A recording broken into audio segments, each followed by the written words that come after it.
there are plenty of ways to get around in the Czech Republic, and one of them is by car, as we are doing. And here are my top 5 advice any tourist needs to know before driving the Czech roads. But first, let's get out on the road and explore this beautiful country.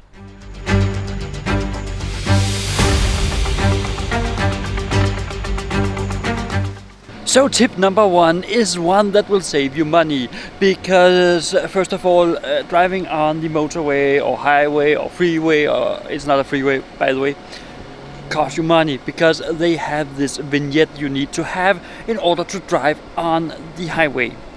Most of them, at least. There are some freeways out there, but when you search for it, you will end up with a lot of sites that try to sell you, oh, here and here. And at the border, there's these kiosks that try to sell you the vignette, but they take an overprice because they charge you in euros, and then they do the conversion, and they do a bad conversion because they're not allowed to take extra, but they are allowed to do a bad conversion. But I will link down in the description to the official Czech Republic site that sells the vignette, and it's much cheaper. And a little trick: let's say you need 14 days. Instead of buying 10 days and then buying 5 days more or 7 days more, buy 30 days. That's cheaper. It will get it will get cheaper the more you buy per day.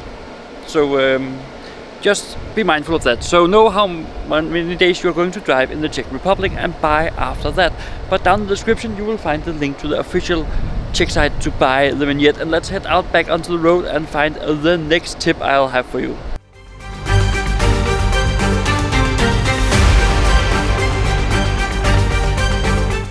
Tip number 2. The roads in the Czech Republic are a bit, well, some of them are totally great and some of them need maintenance. So be mindful that you can drive on a perfect, good, well-maintained road, turn a corner, and then you are on a road that needs so much maintenance that you are driving slalom between the potholes. And where am I? At Trotsky Castle. I'll be linking the video at the end, so make sure to keep an eye out for that, and let's head on to the next point.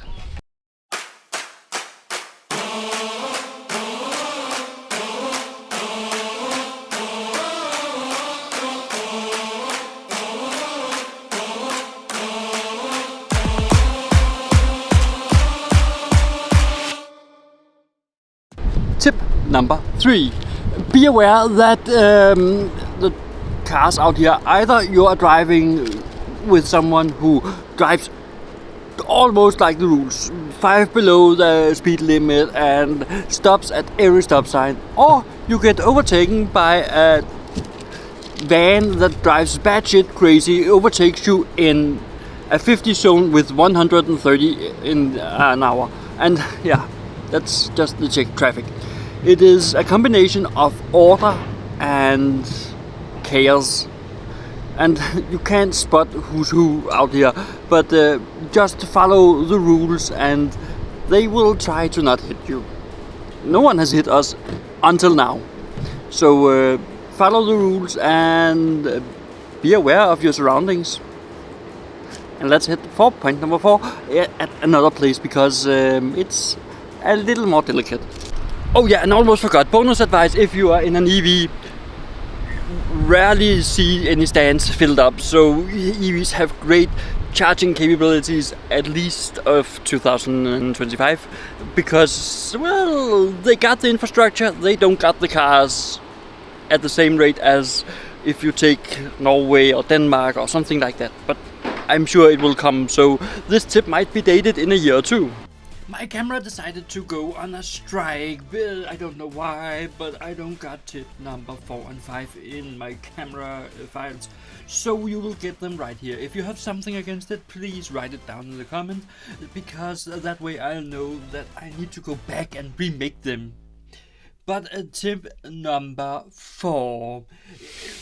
The Czech Republic is now bigger than you can drive it in one day. So if you want to see multiple cities, you might want to consider staying centrally. My preference would be Prague, because that's the place I would spend most days. and then drive out from there to smaller towns, so you have an entire day in some of these smaller towns. You can even drive to Brno, the second largest city in the Czech Republic, and it will only take you a couple of hours, so you can easily make it a one-day trip from Prague. And tip number 5 is don't drink and drive, because the Czech people has a strict no alcohol policy, which means that you need to have a blood alcohol level of 0.00, no higher than that. So don't drink and drive, and make sure that your last drink is at least 8, 12, 24 hours ago, because otherwise you risk a fine and you risk all sorts of legal problems, and we don't want that. And as promised, click the video on screen and you will get to my visit to Trotsky Castle, where I show you the history, and if you're a Kingdom Come Deliverance fan, you will also know the castle and love to see this video, so check it out right now.